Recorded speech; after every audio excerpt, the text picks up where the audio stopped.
Okay, so bonjour tout le monde, everyone. So welcome to this session of the mathematical physics seminar, and today we have the pleasure to hear Sylvain Ribault who talk about combinatorial maps and correlation function in deep models. Okay, thank you. So let me start with the easy model. So the easy model is a set of variables on some lattice. So let's say at each node of the lattice I have a variable which takes two values. So this can be generalized in at least two ways. So one way is the Potts model. So instead of a variable taking two values, I have now a variable taking q values for some number q. Or you could replace your variable with some vector in an n-dimensional space, and that would give you the ON model. So basically a vector in Rn. And these models, Potts and ON, are very interesting because in particular of their applications. So they can describe like percolation or polymers, for example. And so in these models we have a variable, so q or n. And basically it's possible to formulate the models such that these are arbitrary complex numbers. So it would be nice to solve these models, but this is a very difficult problem. But we can do a bit better in two dimensions and in the critical limit.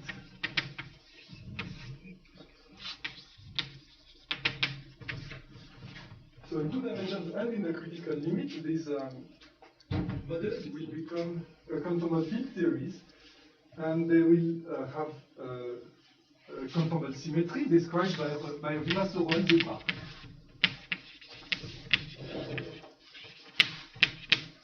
So this Virasoro algebra is parameterized by a central charge, which is a function of the parameter of the model, q or n. And this Virasoro algebra comes in addition to the global symmetry. So the global symmetry for the ON model is the group ON, of course, the orthogonal group, and for the Potts model it is SQ, the symmetric group. So now, what if we want to solve exactly this conformal field theories? Well, the first step is surely to determine the space of states. So what does it mean? So by space of states, well, I'm not saying Hilbert space because these are a priori non-unitary conformal field theories. So technically it's not a Hilbert space, it's a space of states. And this space of states, since we have some symmetries, it's supposed to be a representation of this symmetry algebra or symmetry groups. So more specifically, to determine the space of states means to determine the conformal dimensions of the primary states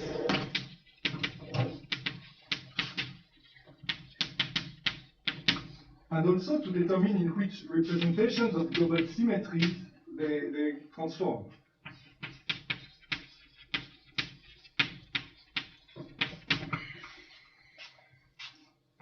So determining the conformal dimensions of primary states was done already in the 1980s. So that's the work of Di Francesco, Saller, and Zuber.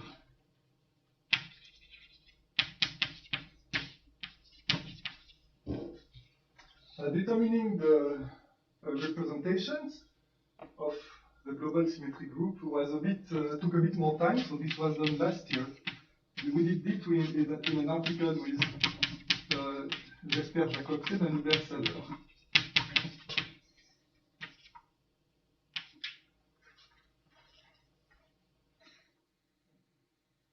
So, therefore, we have a good idea of the space of states already.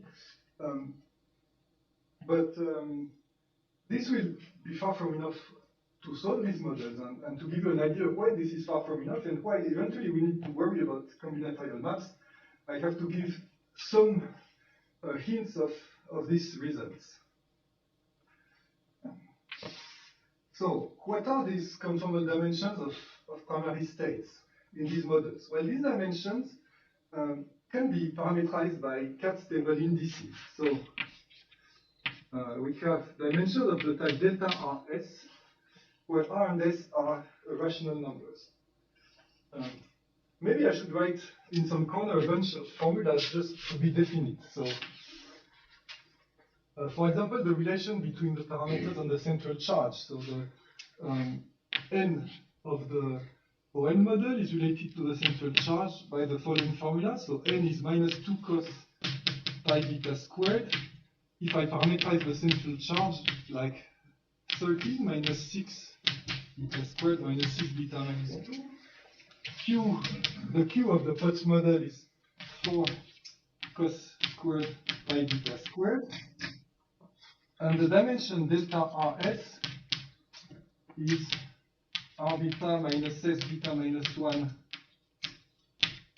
squared over 4 minus beta minus 1 squared over 4. So if you consider a two-dimensional minimal model, these indices R and S are integer numbers. But in the case of the ON and Potts model, R is a half integer, and S is a rational number such that the product Rs, which is the conformal spin actually, is integer.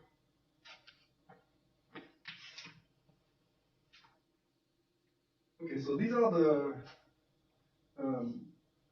conformal dimensions of primaries, which essentially answer the first question about the space of states. And if I'm not mistaken, if you really want to go to complex n and c, due to the periodicity of the cosine function, there are many possible values of c for a given n or q, isn't it? right. Yes, that's true. So which one do I choose? Well, you choose basically the one which is, well, there is a specific way of, a specific branch of this relation you're taking. Okay. So if you want to go outside, so you could analytically continue your central charge and maybe even reach another central charge for the same n, but if you do that, you don't have a critical model anymore. You could have a tri-critical model, for example. So indeed, I mean, I say that n and q could take any complex values, but so that's true in the lattice model, but it's not true if you wanted to have a critical limit.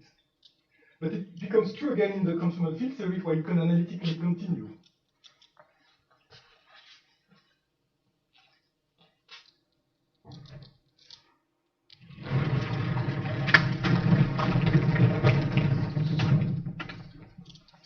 Okay, so now we have to say something on representations of global symmetry which correspond to the primary fields with this dimension or to the primary states.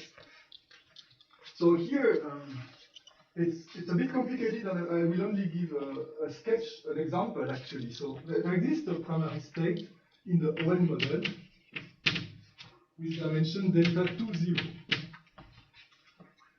And this primary state transforms in a representation of ON, which, let me call it lambda 2, 0, and which is the following representation. So 4 plus 2, 2 plus 2, 1, 1 plus 1, 1 plus empty.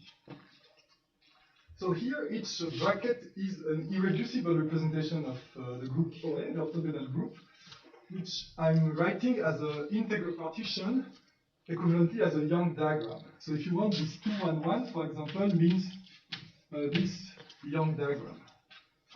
This empty set is just the ON singlet, and this 1, 1 is the antisymmetric two tensor. So from this result, you see that for a given conformal dimension, we can have several different irreducible representations. And that's something which is specific to two dimensions and probably doesn't happen in higher dimensions. So there is a degeneracy of this spectrum in this sense. And actually, there is not only a degeneracy within the ON model, but if you want, there is a degeneracy between the ON and POTS models, because the same dimensions here describe the primaries of the ON and of the POTS model. So, to be a bit more precise, let me give the degeneracies of some of these dimensions. So, let me start with, let's say, delta 1, 0. So, here in the ON model, well, in this case, you don't have a degeneracy. There is only one field with this dimension, well, one irreducible representation. And in the POTS model, well, it doesn't even appear. So if you take delta 3 half 0, you have two fields here. You don't have anything in the POTS model. Delta 2, 0, well, as we saw, we have 5 irreducible representations here. In the POTS model, it appears once. So delta 5 half 0 appears 11 times here. Delta 3, 0, 38 times, and 2 times in the POTS model. And on top of that, there is a field which does not appear in the ON model, but which appears in the POTS model, delta 0, 1 half.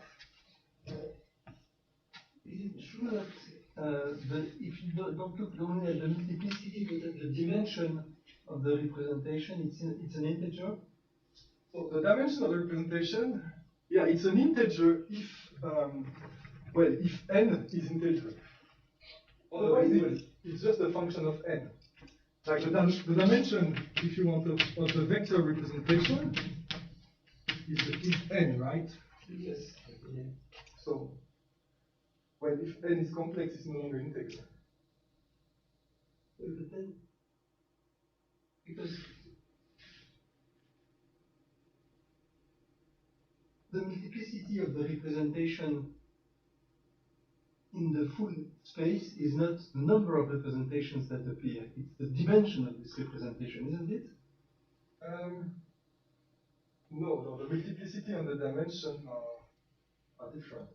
But if you want the dimension of the representation is the trace of one in this representation, the trace of the identity in this representation. So it gives you, if you compute the partition function, it gives you the multiplicity of the character of that representation, which indeed is integer only if n itself is integer.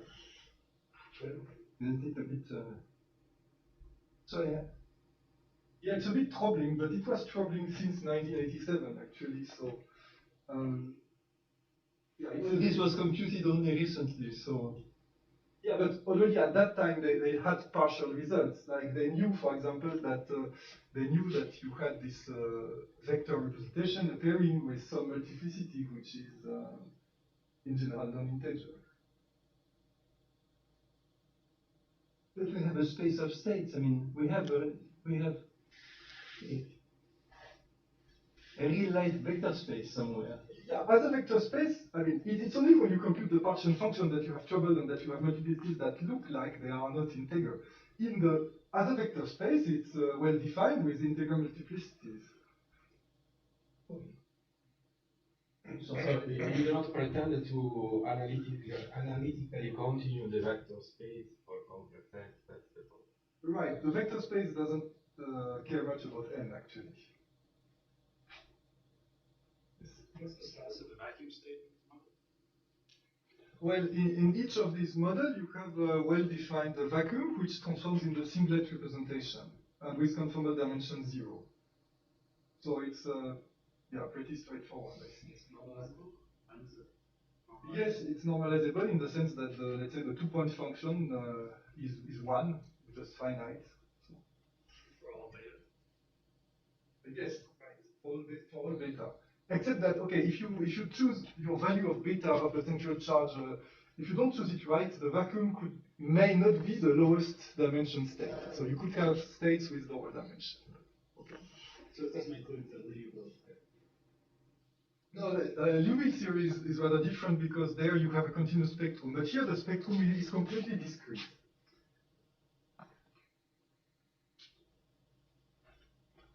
The central charge.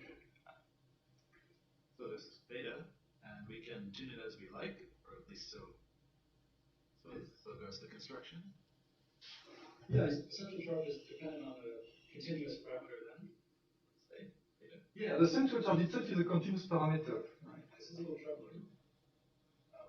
Context of discrete compact CFT, or at least it would be for unitary ones. Yeah, but it's far from unitary here. Is that bad? I'm trying to sort of invoke this result of Zen logic. I'll say that the central charge is not dependent on continuous parameters. But actually, what were the assumptions that went into that? It seems whatever they are not expected here. Is that right? Right, yeah, you're violating this type of assumptions. Yeah. Is it clear from this paper what those assumptions were? Well, I think the main assumption would be unitarity, right? You have a positive definite scalar product on your space of states, which here you don't have at all. Does this mean that, I'm sorry, I'm coming back to my question. When you compute the partition function, usually you compute, you have an integer in front of q to the n, where n is the, n minus 0 or 24 or whatever minus h. Well, so you count integers. So if you don't find integers in the end, does it mean that somehow you've divided at some point by another object to get the numbers you're saying which are not integers? You're not just divided, basically you get a thing which is n, for example, which is just not integer. No, but it cannot come from counting states. That's not possible. Yeah, so what happens, I think, is, well, we start from a representation. Maybe you can discuss that privately. Yeah. I don't want to. If there's no simple answer, then let's look at it. I have a really dumb question because I don't have this fresh. So the delta RS, how do you compute it? So the delta RS. I mean, how come you know the dimensions of primaries without knowing the representations or the multiplicity? Yeah, so indeed, so you compute a partition function. So that's what I did in 1987. So partition function is a sum of a loop configuration on some lattice. And now you want to interpret this partition function Z as a sum of traces over some representations of, let's say, q to the L0 to be simple. So you trace over representations which are some representation V of Virasoro times a representation lambda of OM. So you trace over V times lambda. So what do you get? So the part of tracing over Virasoro, V, gives you, just trace over V of q to the L0, which is nothing but the character of this Virasoro representation, chi V of q. And then the factor when you trace over lambda, you don't trace anything non-trivial here. So this L0 doesn't act on, it commutes with OM. So you trace 1 over lambda, so you get the dimension of lambda. Okay, so you have some independent way of computing this Z, and then somehow you arrive at the conclusion that only these delta RS are allowed? Yeah, this computation is done very explicitly, and at the end you look at the powers of Q and you find these are the delta RS. But then you don't know what is lambda because you only know its dimension, basically. And so in 87, that's what they had, just the dimensions of these representations. So what we did more recently was to find the representations themselves. In this language, it is the dim lambda that could be not an integer? Right, the dim lambda now is, for example, is n for the vector representation, and n is not necessarily integer here. because we are doing this calculation, well, not in the original ON model with a vector space of dimension n, but in a reformulation where n is just the weight of loops, and then it can be any complex number.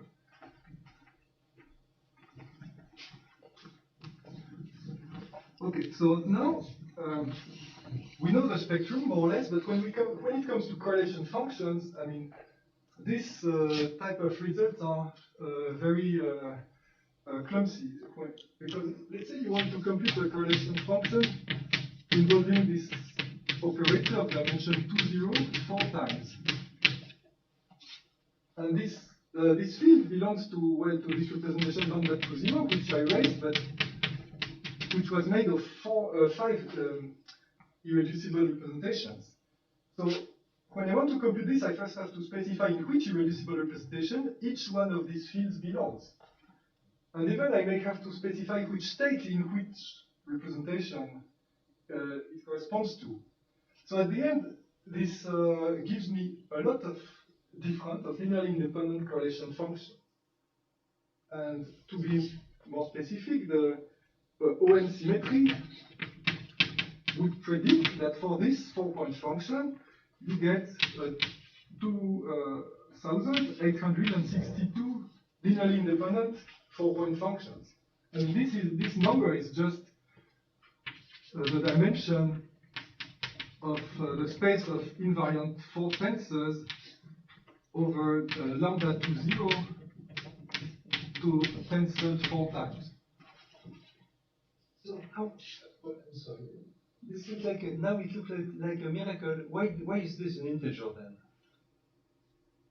Well, the dimensions of representations are not integer, but the multiplicities in the tensor products are always integer. Okay. They do not depend on n. And they are n independent indeed. So basically, by taking n complex, you have a category of representations which is well defined and n independent. Okay. In this category, you can compute this number. So ON symmetry predicts a very large space of 4-point functions of this type. But then if you look at numerical conformal bootstrap and try to look at all solutions of crossing symmetry with this particular conformal dimension, well, the number of solutions, so the dimension of the space of solutions of crossing symmetry is actually 21. So it's much, much smaller, and it means that all these correlation functions actually are not independent, not linearly independent. And it also means that ON symmetry is maybe not a very good way of parameterizing this correlation function. Or if you want, the ON symmetry is too small actually to really help us solve this model. And that's why eventually we want to use combinatorial maps. So that's an orthogonal idea, if you want, which comes from the formulation of this model as loop models. So let me sketch this formulation. So let's say I want to consider the ON or POTS model on some Riemann surface. Now I'm starting here with a genus 2 Riemann surface, for example. So I can define these models as in terms of configurations of loops. So what are loops? Well, first, for each field, a field here is a puncture on the surface. So I can have punctures like that. Well, some punctures are round and some are crosses for reasons I will explain later. It's just a convention. And then I can relate this with some lines.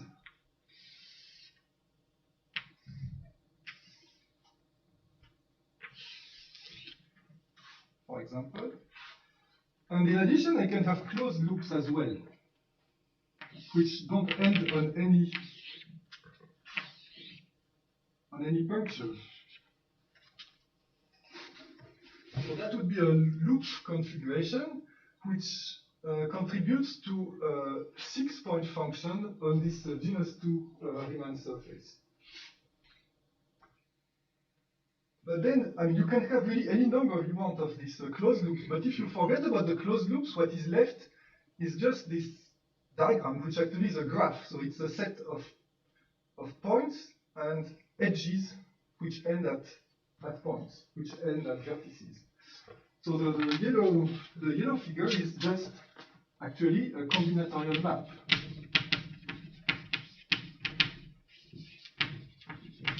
Which means basically a graph embedded in a surface. So the main claim of my talk will be that combinatorial maps are actually correspond to solutions of crossing symmetry for these correlation functions.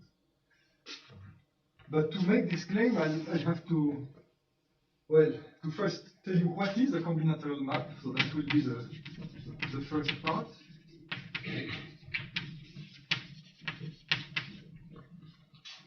And then from the combinatorial maps, I want to define sums over loop configurations.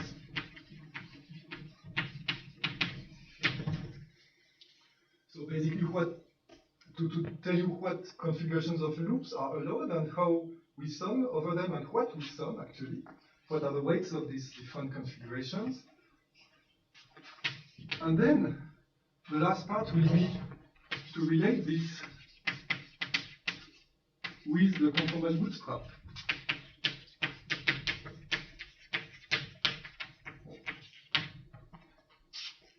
And in this last part, I will have a precise conjecture for this relation between combinatorial maps and correlation functions. Okay, so any questions now?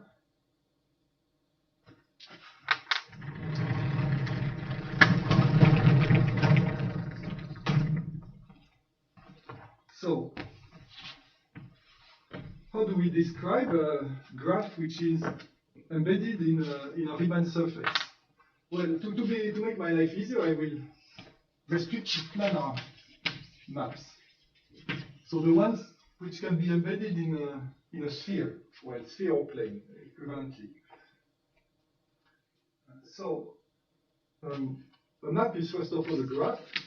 So you have vertices, you have edges.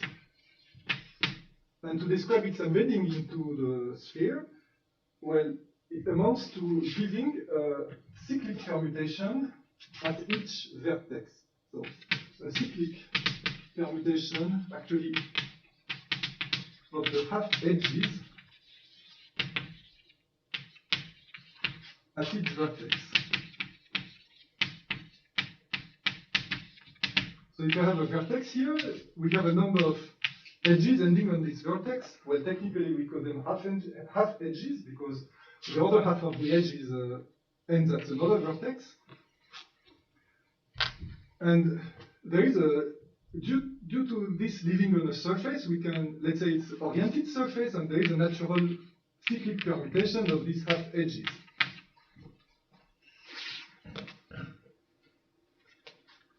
So, for example, let me consider a 4-point function. So I have 4 vertices. Let me assume that so let me number them, 1, 2, 3, 4. This vertex is of valency 3, let's say, and the others of valency 1. So this is a possible map. But with the same valencies, I can draw another map, like this. And as combinatorial maps, these are different. Because when I go around this vertex number 1, here I meet the edge going to 4, then 3, then 2. And here, so if you want, it's 4, 3, 2. And here, well, it's 3, 4, 2. So these are not the same cyclic permutation. Do you require the connected, if you look at the complement of the graph, if the connected components are this, you don't require that? Yes. Yeah, that's part of assuming that combinatorial maps are planar. So even if you have a space that has like one bicon, another bicon around, and then you have an angular component, which I think normally in a match you don't allow. Yeah, I think I don't allow them in planar maps, but in general I would allow them. I mean, planar maps here is just a simplifying assumption. Okay, so maybe you need to add this assumption, because even if you have planar, you can construct graphs which have like angular components of their complement. Yeah, right. So I'm okay to add this as another simplifying assumption. Although in principle I think the whole construction goes through without these assumptions, but it becomes a bit technical. Okay, so these are two different maps. On the other hand, it's an important point is that, well, now if I do that, this map is actually the same as this one. Because if you look at this vertex, again, you first go to 4, then 3, then 2. So it's again the same permutation. And however, these two diagrams, well, they are not topologically equivalent on the sphere. If you fix the vertices, you cannot deform the edges to go from here to here. So that's why combinatorial maps are really combinatorial objects, not topological. And that's actually what we want in conformal field theory eventually, because we want to describe correlation functions, which are really functions of the positions, which are single-valued objects. So therefore, they should have no monodromy. So I can go from this to this by allowing these points to move around, and I want the correlation function eventually to be independent from this type of monodromies. So that's why we need combinatorial objects. You can deform, if you allow to move the vertices, you can deform one into another. Yeah, that's just... Yeah. So you really insist on fixing the vertices and not moving them. Well, I want indeed the... Right.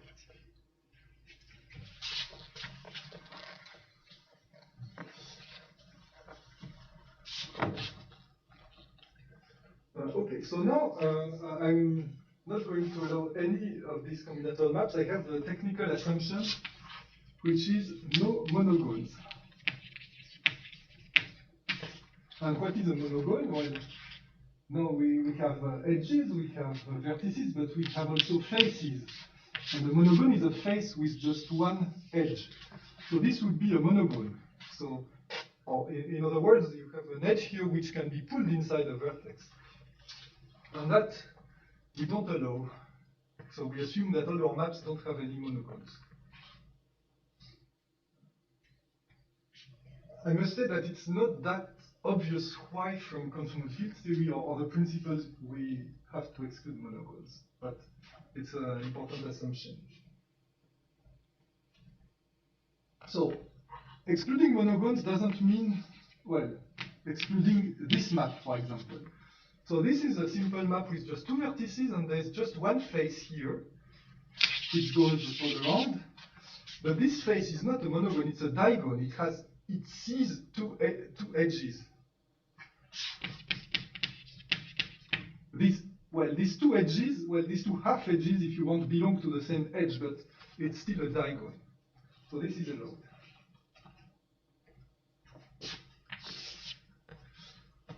Okay, so I think here I finished with defining these combinatorial maps.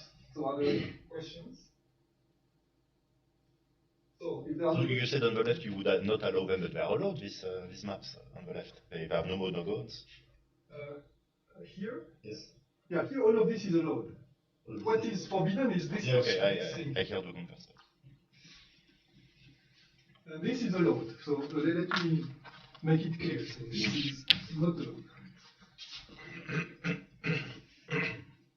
So the next natural step after defining maps is to count them. Because if I'm giving you a number of vertices and I'm specifying how many lines, how many edges end at each vertex, you should be able to count the number of possible maps.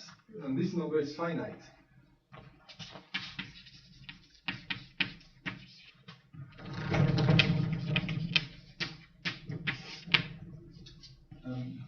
So fortunately, counting maps has been done already in the literature, in particular by Ribault and Sylvain Ribault. and also Gauthier, Guiter. Both of them are here today, and Mirmont.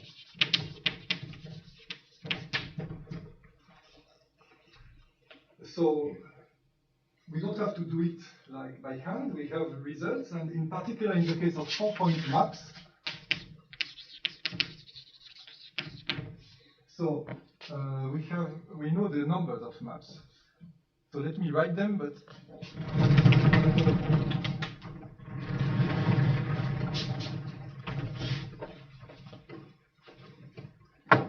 so let me define a space of maps, a set of maps. So Mn of R1 Rn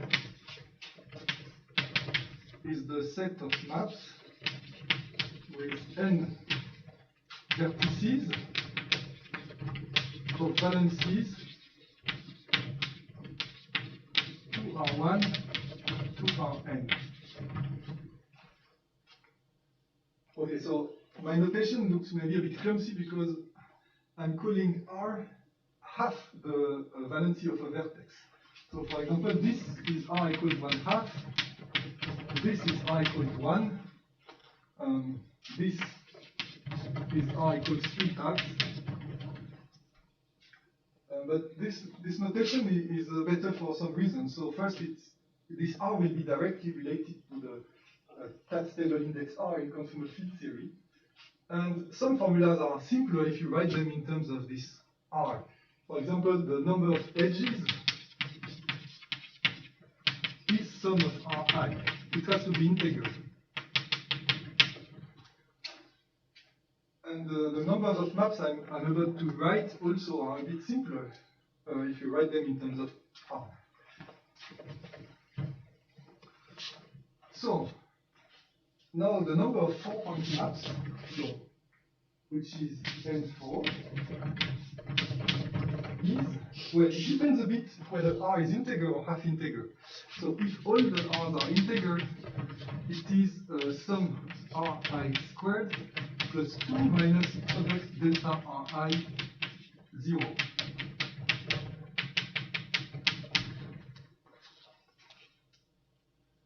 Well, let's maybe check this claim in some simple examples.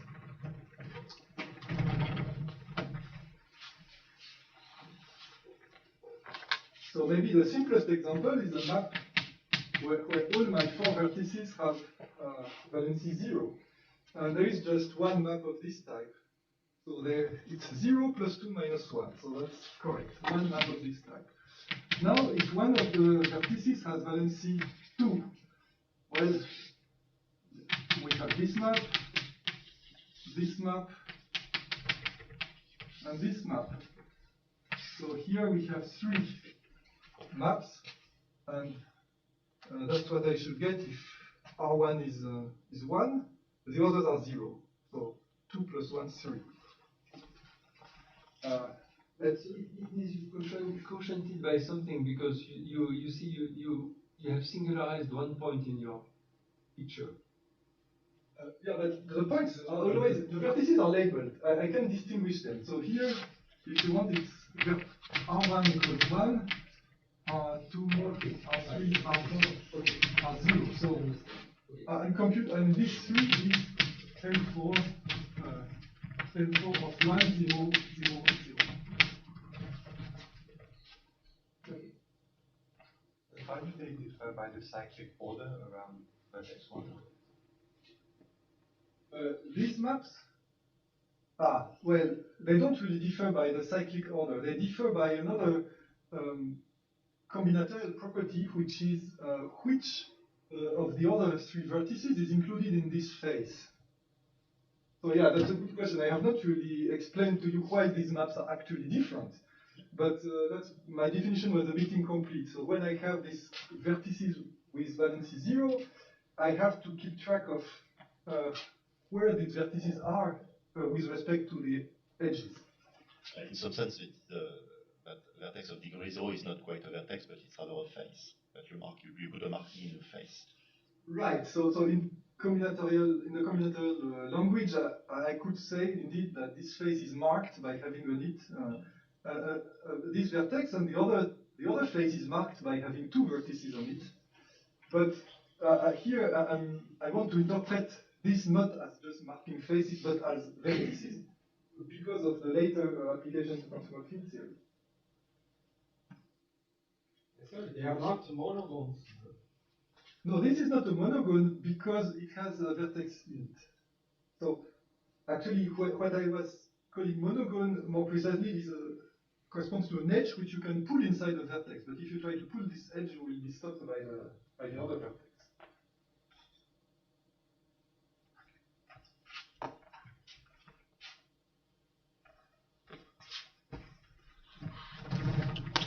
Okay, so to be complete, I still have to give you the result. The result when R is not necessarily integers. So another possibility is R1 and R2 are half integer, and the other ones are integer. And in which case you have sum I equals 1 to 4 Ri squared plus 1. So this is the floor. So the integer part, if you want, of this number. And if all of them are half integer, it's sum I equals 1 to 4 Ri squared plus 3. So maybe I should give an example of these countings. Well, a slightly less trivial example than this one. So, for example, let's consider an M4 of 3 halves, 1 half, 1, 0. So this is computed using this formula here. So if you do the calculation right, you should find 4. So is this formula correct? So which maps can we have? So one map, well, let me give you the maps and you tell me if you find extra maps.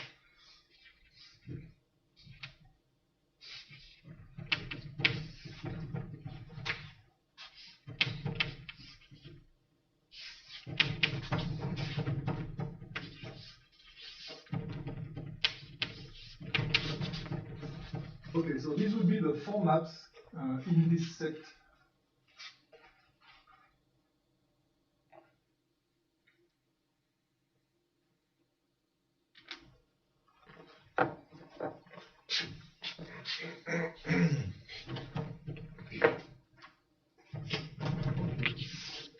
So, well, that's pretty much all I want to say about maps. So we know what are maps, we can count them, and then we have to build from these maps some correlation functions. So to do that, we'll compute sums of the loop configurations. So let me define a sum Z, which depends on some loop ensemble E, some maps M, and some weight function W.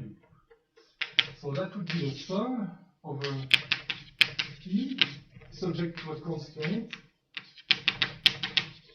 of the weight function. So here E is some loop ensemble. Well, an ensemble of loop configurations. And so here there is an example of such a configuration. Sorry, on the fourth example, if you look at the connected component of the complement, it looks like it's tenuous. Yeah. Well, in this example, I'm allowing that, yeah. So you don't put a constraint that faces a bit. Yeah, I think I should not put this constraint in the definition of planar, contrary to what I thought before.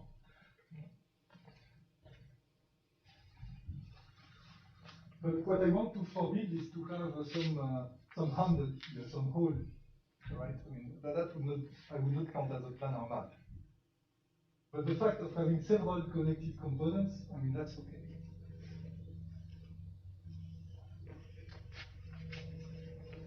Okay, so E is a loop ensemble here, And I'm not going to define it very precisely for the reason that you have several possible definitions actually. So you could be on some lattice, and you could have loops on this lattice like that, for example. So that would be one way to define these loops, but you could also use conformal loop ensembles where you don't have any lattice at all. So I will remain a bit agnostic about that and vague about what is E. So now then the constraint M of E equals M. So that constraint tells you that if you take your configuration and you erase all the closed loops, you're left with a combinatorial map which is supposed to be M, which is fixed. So it makes sense to impose this constraint because it does not break conformal symmetry. So eventually I want to have a critical limit. I want this Z to have a critical limit and to end up in a conformal field theory. And since combinatorial maps are, well, combinatorial objects, they are also conformally invariant. And, well, not only conformal symmetry, but I want monodromy invariance. And that's why combinatorial maps also preserve that. Whereas if I had just topological objects, I could have problems with monodromy invariance. And these constraints of conformal symmetry and monodromy invariance also apply to the choice of the weight function W. So now I have to tell you what is W. Well, to begin with, I want to give a weight to all the closed loops. So I want to define a weight function for a loop C, where C is a closed loop. And I want this weight function to depend on the combinatorial property of that loop. So for example, if I have 4 vertices, well, a loop like that, and a loop like that, well, they are topologically different, but combinatorially for me they are the same, because they split the vertices into the same sets. So they separate vertices 1 and 3 from the vertices 2 and 4. So, therefore, let me define chi of a loop. I could call it the combinatorial signature, unless someone tells me there is another name.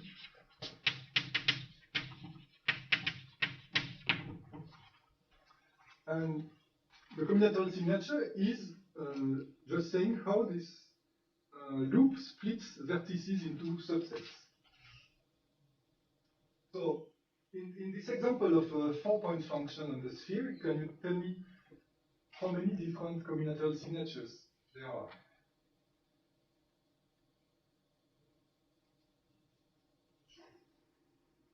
As many as subsets of. Well, that's how many? 2 to the 4. 2 to the 4. Okay, maybe. 8. You to divide by 2.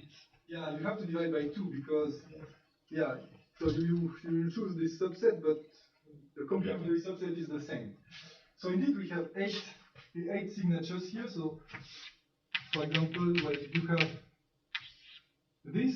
So you have loops which go around 1 vertex. So that's 4 possibilities already. Now you have loops which go around 2 vertices. So that's 3 more possibilities. And you have contractible loops. So that's the last possibility. So we have 8 possible signatures.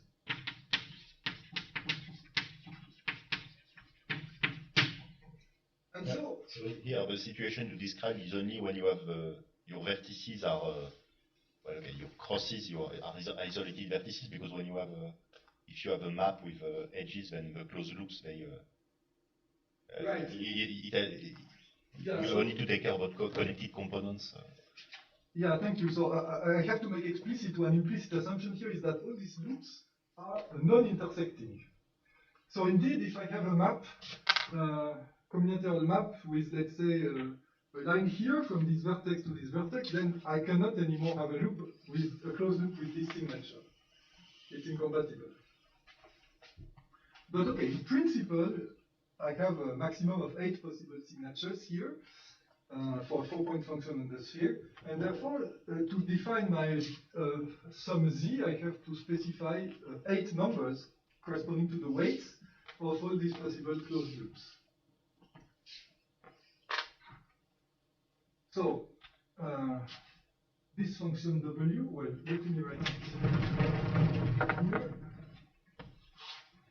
It first has a factor, which is a product over all closed loops in the loop configuration E of the weight, and the weight depends on the loop through its combinatorial signature, chi. But that's not all, actually, so that's not, because conformal symmetry, by definition, is made of transformations that preserve local angles. And so I am allowed, in addition to this dependence on these combinatorial signatures, I am allowed to have these weights also depend on the angles of the edges when they reach one vertex. And so I will have an extra factor, which is a product of the vertices times a product of what? Of exponential I over 2 si sum k equals 1 to 2 ri of theta I k ki, let's say. So let me explain this formula. So here Si will be a parameter. It's just, if you want, an angular momentum at this vertex. And then the theta's are just the angles of the different edges. So I have to be a bit more careful here when defining angles. So first I have to choose a reference direction. So let me say I compute the angle starting from this direction, some arbitrary reference direction. Then, well, let me number the edges also, 1, 2, 3, 4, 5. And so I'm assuming that the first angle, theta 1, belongs to 0 to pi. So it's defined modulo 2 pi. So I measure it like that. So that's theta 1. And then I'm assuming that the other angles, theta k, belong to theta 1 plus 2 pi. So, for example, theta 2 is just measured like that. But if you want to measure theta 5, you don't just take this, you have to do more than one loop, and that would be theta 5. And so this particular way of defining the angles is good, because then the weight will be invariant when all the angles theta k are shifted by 2 pi at the same time. So I'm not allowed to shift an individual angle here by 2 pi. I have to shift all of them by 2 pi. And this is really what I need, because here I have a parameter si, which will end up being, well, it's RISI, which is integer. So si itself is not an integer. So the claim is that for this definition of angles, well, W of E is only modified by an E-independent factor if you change the reference direction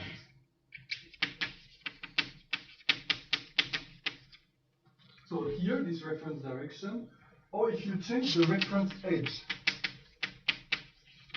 So what I call the reference edge here is the edge number 1, the one with respect to which I measure the other ones.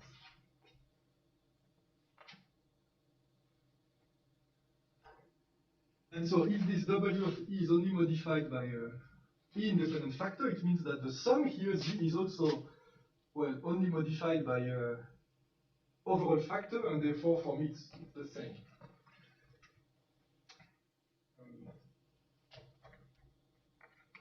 Okay, so modulo this technicality, the claim is that this sum Z is essentially well-defined and unambiguous.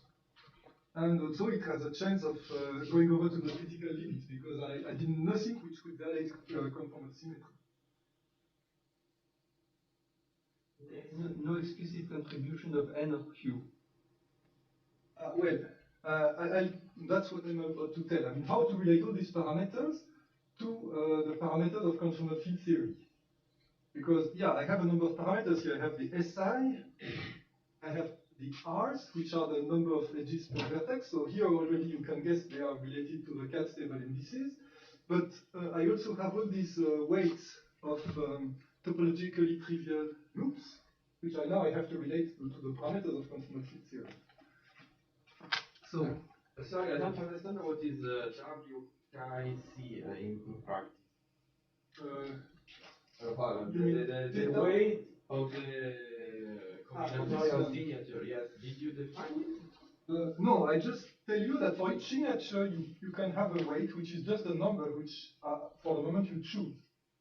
Okay. It's a parameter. I mean, this Z depends on the number of parameters. Okay. Now I have to relate this parameter to something in conformal field theory. So you don't require any. It's not like you add a charge at a certain for each vertices, and you sum up the charge inside a loop to compute its weight. It's not necessarily additive. No. The weight of a loop, well, has nothing to do with the vertices which you find inside that loop. It's a different parameter.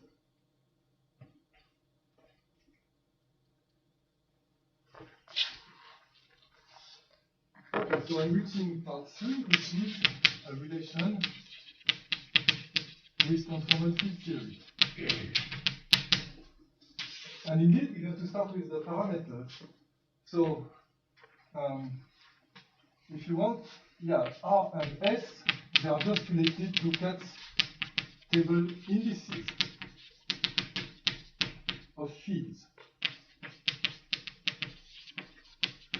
So, remember that R originally is half the number of edges at the vertex, and S is the kind of angular momentum. And now there are Katz table indices, which means in particular that when they are related to the conformal dimension here, delta Rs by this formula. And to be more specific, the field which is at this vertex is a field which we call VRS, which has conformal dimensions, left and right conformal dimensions, delta Rs and delta R minus S.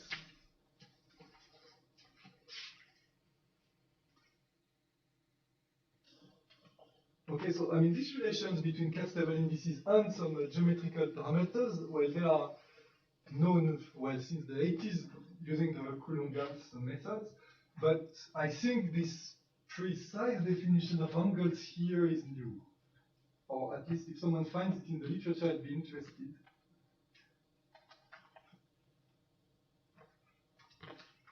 Okay, so now we have to relate the weights of our loops, of our closed loops. Now there are two types of closed loops. Well, the ones which are topologically trivial, so which are contractible.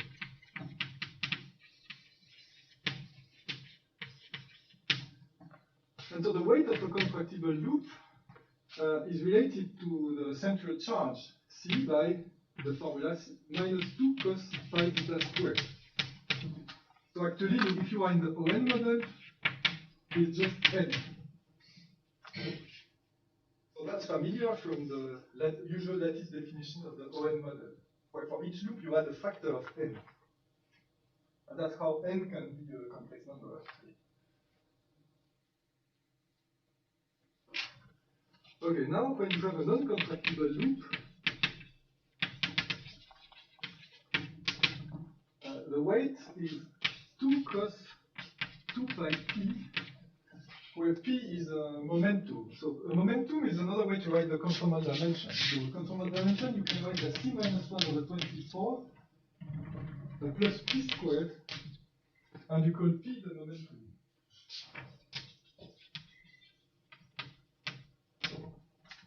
And in this case, you may ask the momentum of what? Well, if your contractible loop is around a vertex here, well, let's say this momentum is the momentum of the field which sits at that vertex. So we have a field of dimension delta, a diagonal field,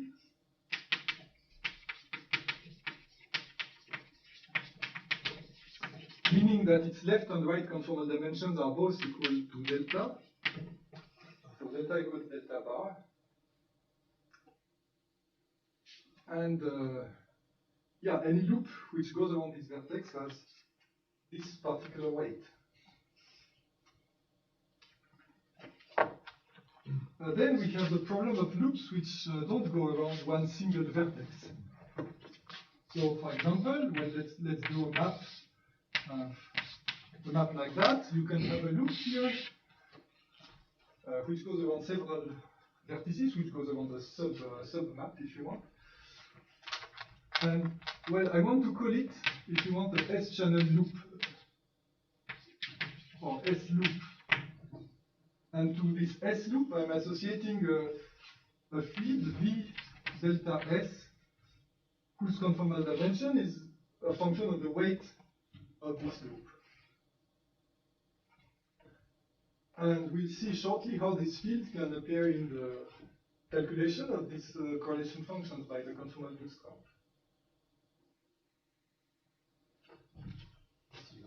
Before you read the Riemann surface, you had two types of vertices. You had dots and crosses. Is there a difference when you say not contractible, it contains a cross only, or it may contain a dot? Yes, my convention was, actually I violated my convention. A cross is supposed to be a vertex of valency 0. So a cross is a vertex around which you can have a loop. And a dot was just any vertex on which at least one line ends.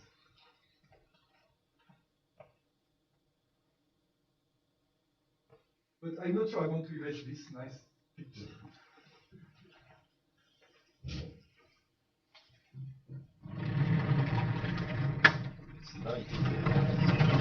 During how much time you still want to talk? Yes, I think now we are getting close to the conclusion, so 10 minutes would be fine. Okay.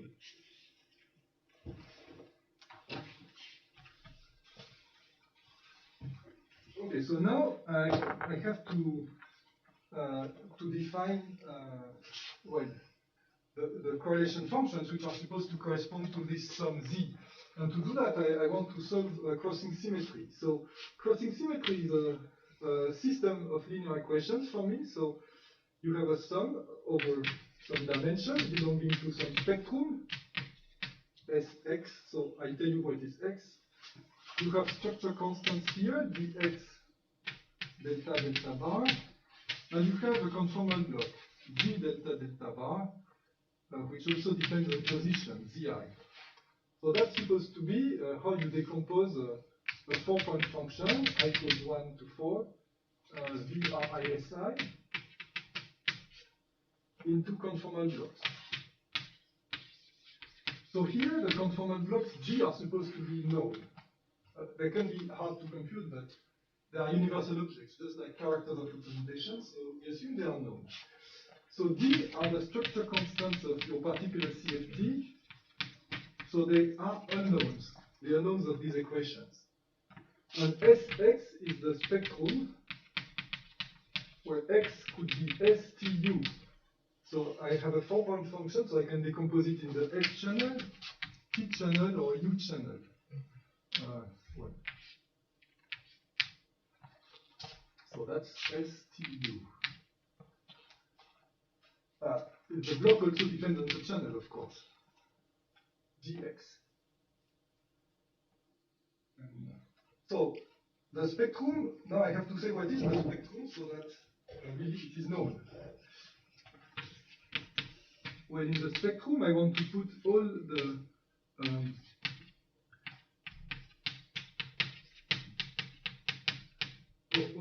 fields of the ON and Potts model. So I have all these non-diagonal fields with dimensions delta S, delta bar, delta R minus S for R half integer and S belongs to 1 over RZ.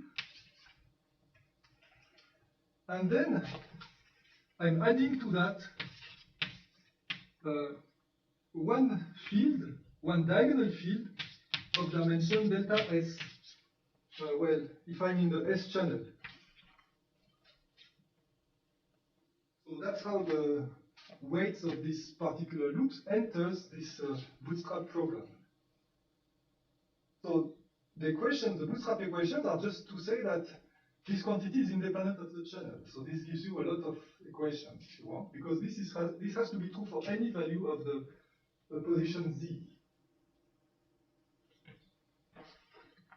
So we have this set of linear equations, linear in D, and therefore we have a space of solutions which has some dimension. So the claim now is first that this dimension is finite, and then, well, then let me make the claim a bit, quite precise. So the conjecture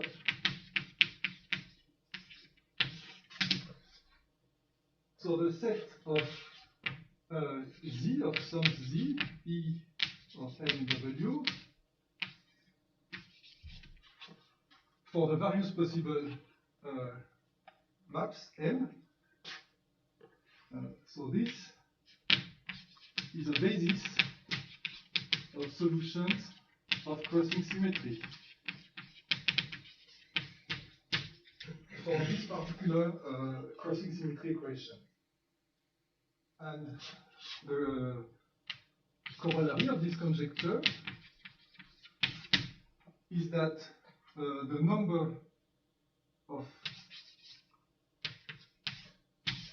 combinatorial maps here is the dimension of the space of solutions.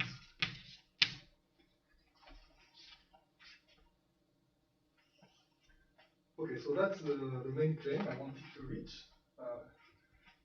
In the few minutes left, I plan to give you some evidence for this conjecture and maybe some possible generalizations, but first are the questions.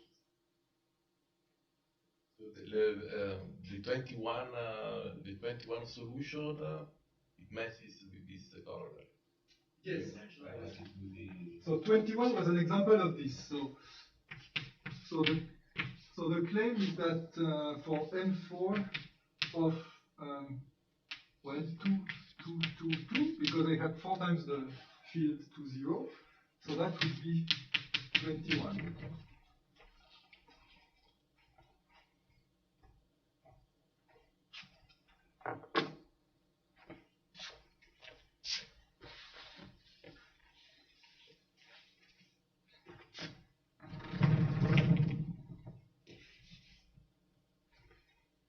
Well, if there are no questions, let me... Okay, maybe I try to...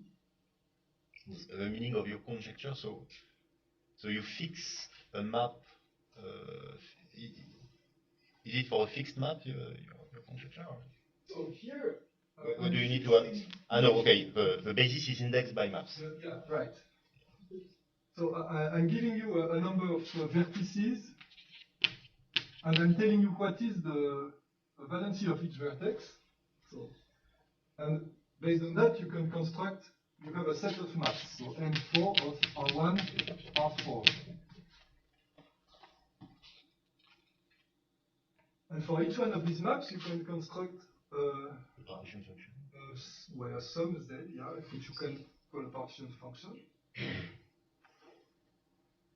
And the conjecture is that in the critical limit, well, I should maybe say that I take the critical limit. Imagine if I start with the lattice, for example, I have to take the critical limit.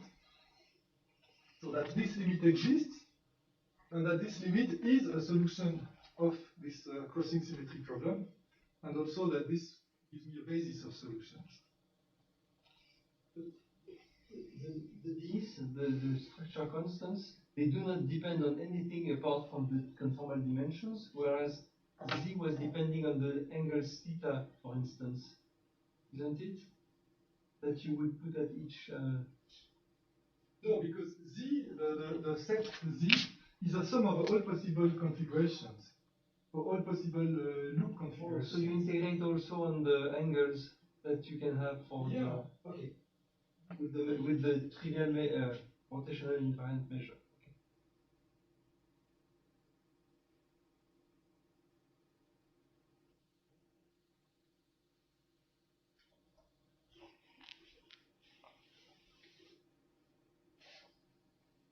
Okay. Yeah, so actually at the moment we are unable to test the conjecture itself. I mean, we don't, well, Jesper Jacobsen is working on it, but we can't really compute easily this Z. But what we can do is to test the corollary, to count maps and to count solutions of crossing symmetry. So that's what gives us the evidence for this conjecture. And so we have done this in a number of situations. So for the ON model itself, so for a few dozen examples of these 4-point functions, we could check this conjecture. Well, for the post model as well, although for technical reasons the checks are a bit less strong in the post model. Then you can actually write correlation functions that mix fields from the POTS and ON models, but that don't belong to any model.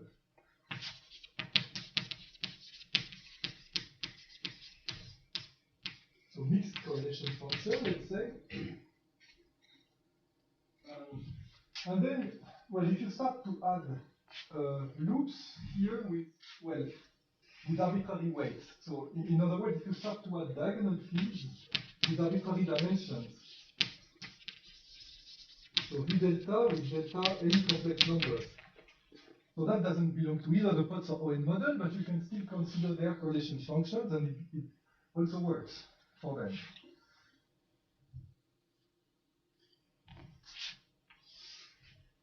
So yeah, that's where we are in terms of evidence. I think with the discrete spectrum for data or whatever, you use always a discrete spectrum. Yeah, so the spectrum indeed is always discrete if you want. You have all this discrete spectrum of ON, and then you're adding just one diagonal field here. So delta is arbitrary. It could be any complex number, but you add it only once in the spectrum. So that's very different from UV theory, where in the spectrum you would have a whole continuum of possible dimensions. But if all the fields are diagonal, like the last type, then M is just there's no map because you don't allow any edge.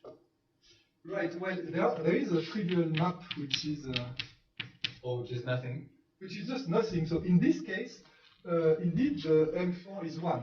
So you have only one solution. Yeah, indeed. And that actually makes our life easier because if you have several solutions, you have to choose which one is of interest to you. And in principle, if you want, we have a canonical choice. I mean, there is one solution associated to any map. But one problem is that at the level of the bootstrap equations, we don't know how to single out this particular solution. Because the bootstrap equations, I mean, they just depend on basically conformal dimensions. They don't know anything about maps. Well, for that matter, they don't know anything about ON symmetry or SQ symmetry or whatever.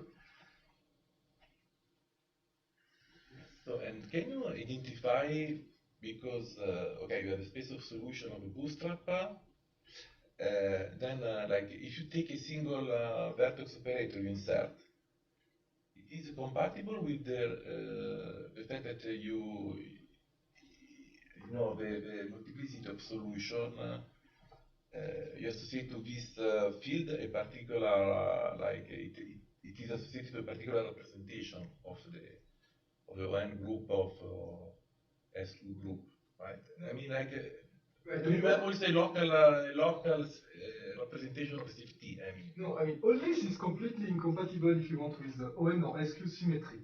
I mean, if you start to mix fields which belong to both models, for example, I mean, they don't even know in which group to transform. Mm-hmm. Or if these diagonal fields also, they just don't belong to these models, they are just something else. So that's another reason, if you want, why using global symmetry, ON or SQ is maybe not the right approach to this to these models, and maybe it's better to generalize and take this whole space of correlation functions. Because in the past you tried this, right? I mean, like, for example, to understand the multiplicity of a 4-point function, to see that. Right. Yeah. We tried to understand them, but that's what I was alluding to in the introduction. That was the 2862 from the ON symmetry, right? And the conclusion was that it was extremely clumsy as an approach. So that's why we now are into combinatorial maps. So what do you mean by ON model and POTS model? Because now you are talking about only conformal looping samples. What's the difference between ON and POTS here? Yeah, there is a difference. The spectrums are a bit different. So for ON, you have all these fields, but for POTS, R to begin with is integer, and actually it has to be at least 2. So you're eliminating you're eliminating the fields, let's say 1, 0 and 1, 1. And on top of that, you're adding the diagonal field V0 1/2, which is not there in the ON model. So you have these small differences, which you can actually input in your spectrums when you do the bootstrap.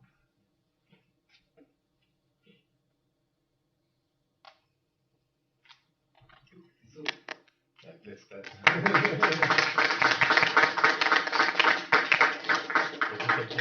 Questions? So, if I understand correctly, all your evidence comes just from the counting of maps. So, where do these partition functions come from? Because there is no evidence whatsoever. Yeah, so these partition functions are an attempt to explain why these maps give us the number of solutions of the bootstrap. So, if you want, we started by finding a bijection, somehow experimentally, without really theoretical justification. We found there was a bijection between these numbers of maps and the dimensions of the spaces of solutions. So starting on that, we want to explain why it's a bijection. So we try to build a one-to-one map between these objects. And the way we found to do it is to build these Z's, which there is one Z for each map. But indeed, it's the evidence that Z itself is indeed a correlation function is a bit indirect. And for that, you have no examples where it works, nothing. Okay. Well, it works in a rather trivial case of 3-point functions. So it's a work in 2015 by Clef, Jacobsen, and Saller. So they considered this type of sums here for a 3-point function of 3 diagonal fields. So you have here different types of loops, and the only parameters here are the central charge and also the dimensions here delta 1, delta 2, delta 3. But since these dimensions can take any complex values, they wanted to interpret the results in terms of UVC, which I'm not sure we agree with now. So I think the results are best interpreted in terms of this type of loop models with a discrete spectrum, actually. But if you do 3-point functions, you don't know what the spectrum is, basically. But here we can reproduce their 3-point functions when looking at this 4-point structure constant. They call it Liouville because,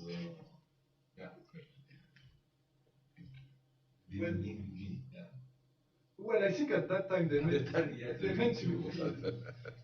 Because it was, the only known CFT where you could have diagonal fields with arbitrary conformal dimensions, basically.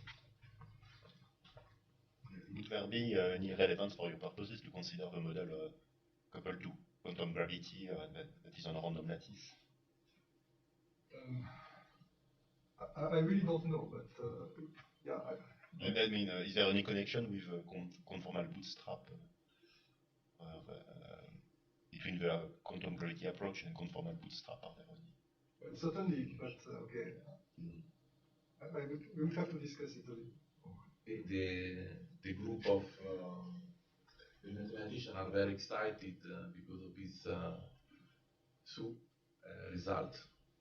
They prove the Eccles-Jacobsen-Stallor by coming with gravity.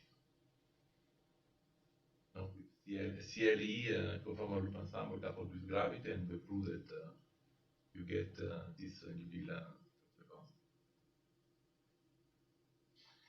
Yeah. So a question. So do you? I mean, with this conjecture, you can always have a sort of local CFT? I mean, you can always figure out the CFT where you can associate one local field to each point, or it is something that you just consider the formal function as an object and you don't really care that there is a local field? Yeah, that's a good question. Also, that's something we are thinking about, but it's tricky because, for example, if you take a 4-point function here with 4 diagonal fields, well, in this configuration, you can have this type of loops here, which come with their own dimension, delta S. So you have a Z, which is a function not only of the delta I, the dimensions of your 4 fields, but it also depends on some delta S, delta T, and delta U. Right? So it's not really, it doesn't look like a local correlation function in local CFT because it depends on these extra parameters. So, okay, we can speculate that maybe the extra parameters are associated to some defect lines. So we are not really computing a 4-point function of local fields, but in the presence of these non-local defect lines. But that's just a speculation. In the same problem could be solved if we could factorize these. So these are 4-point structure constants, but normally in CFT, I mean, the bootstrap is not just a bunch of linear equations. Normally, if you have this coefficient C versus D are supposed to be products of 3-point functions. And so the puzzle now is to factorize these D's, and that's actually not easy because we don't know in how many terms we should factorize them. So if you have multiplicities, you could have actually several terms which are factorized, but the sum could be non-factorized. But we need some kind of factorization indeed to have an interpretation of these correlation functions in terms of some local CFT with some operator product expansion.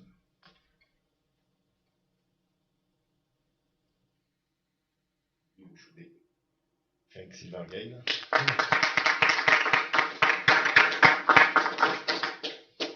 Conversation can continue now and during lunch.